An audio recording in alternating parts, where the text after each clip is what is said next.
Alright guys, welcome back to another Opera Omnia video where we're going to be talking about Jessie, who's going to be getting her rework and her BT weapon, and Snow, who's going to be getting his rework, a BT rework, and his new FR weapon. Now we're going to take a look at the changes that these two characters are going to be getting, and I'm going to let you guys know whether or not you should pull for either of the two in the upcoming banners. So, do let me know down in the comment section below what your plans are going to be if you're going to be pulling for Jessie and or Snow.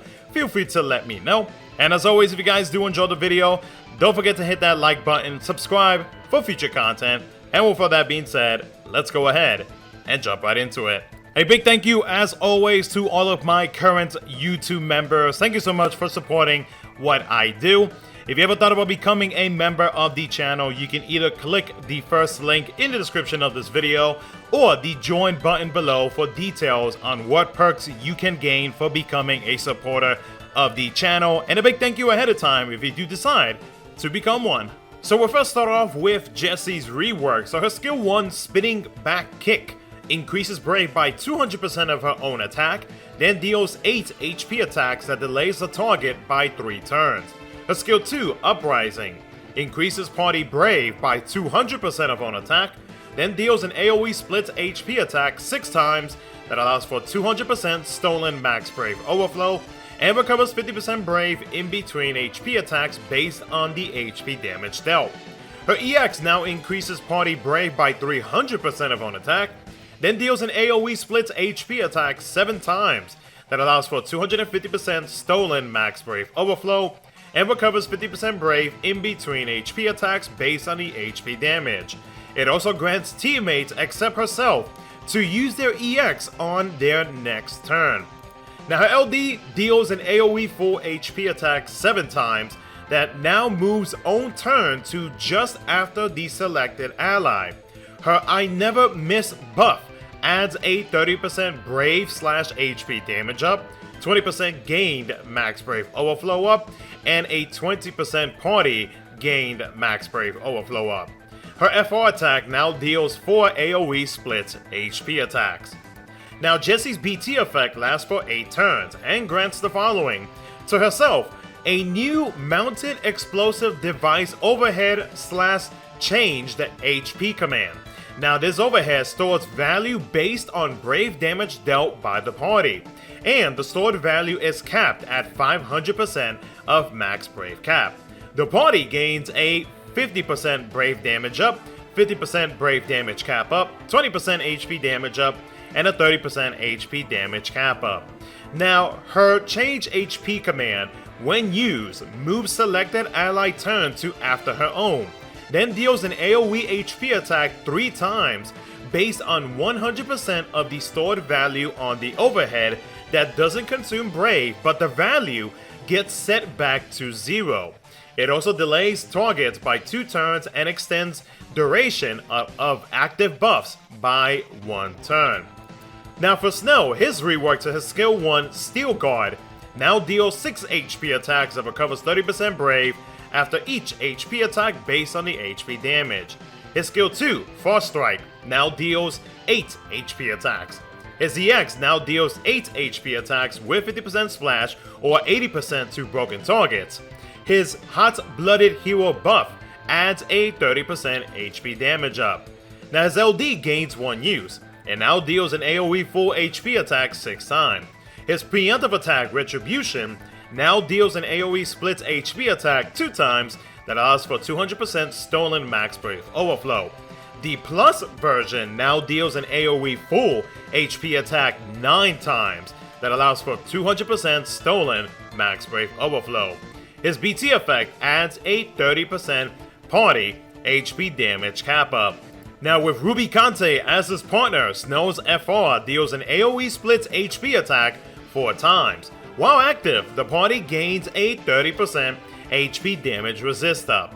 Now his FR conditions are as follows: a 40% increase whenever a teammate uses an ice ability, a 20% increase whenever a teammate has a leveled buff or special effect, and a 20% increase whenever Brave damage is reduced or absorbed by a buff at the end of the turn. So let's talk about whether or not you should pull for Snow in the upcoming banners. Now, Snow is a preemptive attacker tank that provides good defensive auras. Now, I bring this up and I wanted to talk about this first with Snow because of the fact that Snow is a standalone tank.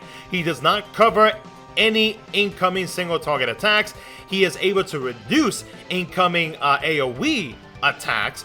But other than that, like, Snow is going to be taking some damage. He is going to be reducing that damage for himself and his teammates. So in general, before his FR is even active, he is able to provide the party with a 50% HP damage resistor. So you already know that the damage is basically going to be cut in half. But of course, that is to an extent, because depending on how high the HP damage is from the enemies will equal to how much he is able to reduce. And then of course you got to include HP stat, like how much HP he has, so on and so forth. Like, there's a whole lot more to it. So Snow is a standalone preemptive attacker tank. Now, those preemptive attacks, you want Snow to get hit, so that way his Vendetta buff, whenever it is at 2 levels, he will allow him to deal 9 AoE full HP attacks before the start of his turn, which is fantastic. It's a very good amount of damage,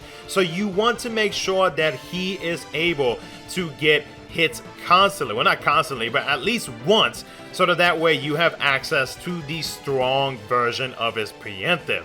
Now, his BT effect provides Ice Enchant, which can help with his FR if you don't have Kurosami's LD call for party Ice Enchant. The reason why I added this is because, let's say if you decide that you want to chase for his FR and you have no other ways to be able to provide Ice Enchant, Kurosami's LD call is able to provide party-wide Ice Enchant. And thankfully though, on the Snow banner, Kurosami's LD is featured. So let's say if you decide that you do not want to pull for his BT, but you want to go up to FR and you need some way to be able to Ice Enchant, then you have an opportunity right now to be able to snag Kurosami's LD and take advantage of his LD call ability. Because if I'm not mistaken, I do believe that Kurosami, his LD call ability, is the only call ability that provides party-wide Ice Enchant. There are other Ice Enchant call abilities, but it is only to the caller itself.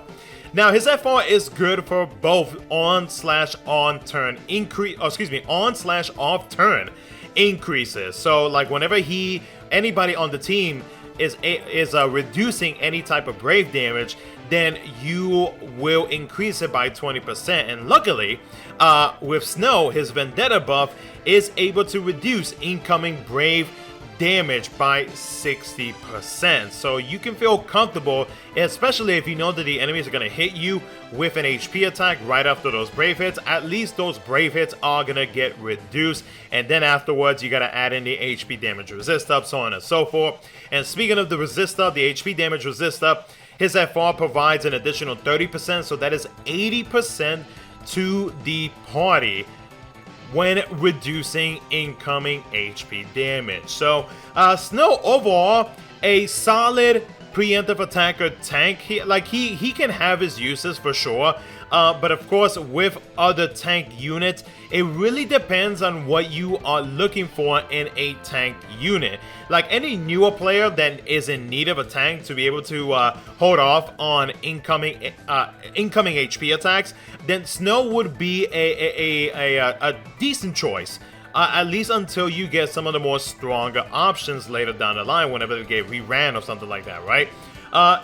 Overall, in general, though, like Snow, he has his uses. He definitely has his uses, but I can possibly see he's not going to be like a top tier choice when it comes to comparing him to other tanks that we currently have in the game. So Snow, I would say if you have Kurosami's LD call, go up to the FR. That way you have another option for a tank unit. Let's say if they do decide to hit us with either Abyss, Crevasse, Dare to Defy, so on and so forth, and you need a tank, or if you need a character that is able to provide like defensive type auras, then Snow can be a pretty solid choice when it comes to those situations. But if you are good with some of the tanks that we have at the moment, like Rube Conte, you have Zac, what do you call it, Kelgar, so on and so forth, I would say Snow can be a pretty easy skip.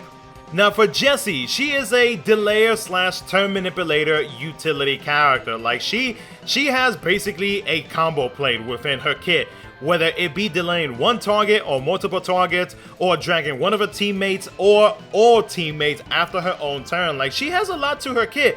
And also a big plus is that after she uses her EX ability, she allows everybody else to use their EX ability on their following turn. So if you have characters that have a very strong EX, then Jessie would actually not be a bad choice if you are trying to take advantage of that. And or let's say if you jump into the summon phase with Bahamut, who allows you to be able to use the EX more often than not, then yeah, that could be an option as well. Now her BT effect grants her an overhead that can potentially deal some good AoE damage so long as you can build up her value with brave damage. Now, as I mentioned earlier, when it comes to that value, after you use her change HP command, the value goes down to 0 and you pretty much have to build up that value once again. Now there are a couple characters that is able to help out when it comes to optimizing and hopefully guaranteeing that you are able to get that value maxed out before her next turn.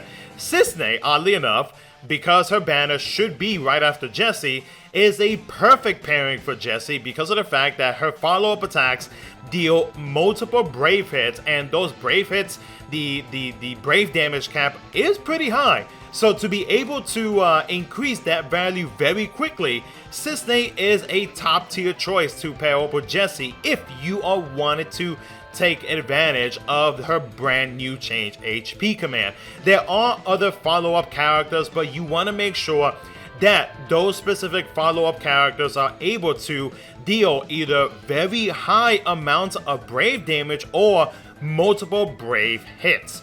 Now her FR is pretty picky depending on the team setup. So when we take a look at her conditions, the first one is to use ranged ability. That kind of locks you out a little bit. Oh, not a little bit, but a pretty good amount. The second one is whenever a teammate's turn is either manipulated or the teammate delays an enemy. Jessie, that is going to be a breeze for her. But when it comes to other units, once again, you are pretty limited on like what it is or what characters you are able to use that meet that condition. Like there are turn manipulators, there are delayers, but to have them like in the same team and also meet the first condition, which is to deal ranged or use a ranged ability, yeah, you are practically restricted when it comes to using her FR. Now, Sisney would be a really good choice because she would be dealing 1 range damage, and 2, she'll be able to help out with Jessie's overhead.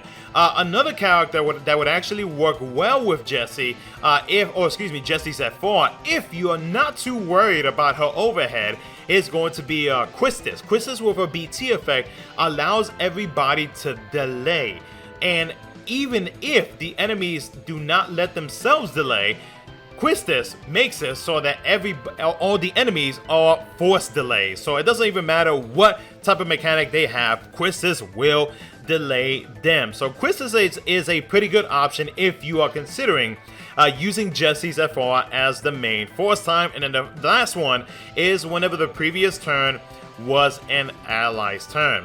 So generally, she can be used as a 3rd slot unit, helping you have more turn control over the enemy. The only time where I feel like she will have an issue with that is going to be if the enemies have some ores built in where either they're speedy or they have higher turn rate than usual. Then Jessie is probably not going to be the best choice, and or she will probably struggle in trying to constantly fight off against the increase in speed and or turn rate. So Jessie, in my opinion, like she is a strong 3rd slot unit, like she really is, because again, she has the combo play. She is able to delay. She has turn manipulation. Like, she has a lot to her kit that she can potentially offer. The thing is, though, is when would you actually use Jessie like that? Like, when would you actually consider using her? Like, the last time that I actually considered using her was one of the latest Shinryu fights that we had in JP, where the enemies had an HP threshold where you need to do some type of turn manipulation to be able to bypass that threshold. Jessie would have been an excellent choice for that fight to be able to deal with those thresholds and continue on with the turn manipulation, delaying, so on and so forth. So, Jessie, in my opinion, I don't think that she is a must-pull. She's great to have, good utility overall, but I don't really see too many players taking advantage of that. At least me, myself, in my experiences, like, yes, I did pull for the BT, but I didn't really use Jessie. Like, Jessie is like one of those like type of characters where it's just like, you know, she's great to have for like maybe a few Shinryu fights, and that's about it. So, again, I'm gonna say, like, good kit overall, like, solid unit, but I do think that she is a pretty safe skip. But other than that, though, guys, that's pretty much going to be it for the video. Let me know what you guys think down in the comment section below. And as always, if you guys do enjoy the video, don't forget to hit that like button, subscribe for future content. Thank you so much for watching. I'll catch you guys in the next one.